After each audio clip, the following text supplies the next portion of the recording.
الحقيقة سيراميكا كليوباترا عاملة صفقات كتيرة. سيراميكا كليوباترا جايبة 2 محترفين و5 مصريين. ال5 مصريين جايبين محمد عبد الله، عمر كمال عبد الواحد، واحمد عابدين، ومحمد رضا بوبو، وزياد الشيات. كل اللعبة دي عارة ما عدا محمد رضا بوبو 3 سنين ونص بس. فترة البيع هتيجي من ناحية بيراميدز. يعني من الاخر كده اللي عايز يشتري محمد رضا بوبو هيجي البيراميدز، مش هيجي لسيراميكا كليوباترا. معرفش ازاي كده، قوانين غريبة.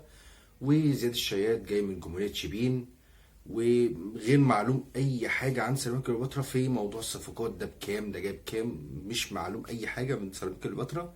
لكن دولة المصريين والاجانب جايبين ديفيد سيمو كوندا، ما هي ورقة يبقى قاري في الورقة ديفيد سيمو كوندا، وده جاي من زيسكو. وجاي واحد تاني اسمه فريدي مايكل، وده جاي برضه جاي من زيسكو.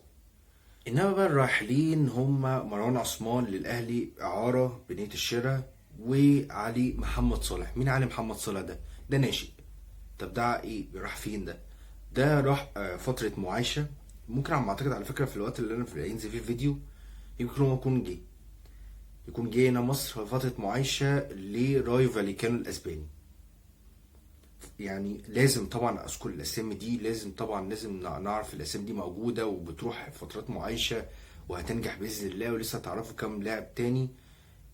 فالحمد لله احنا بنطلع لعيبه، في لعيبه بتطلع ان شاء الله باذن الله، مستقبل مصر باذن الله.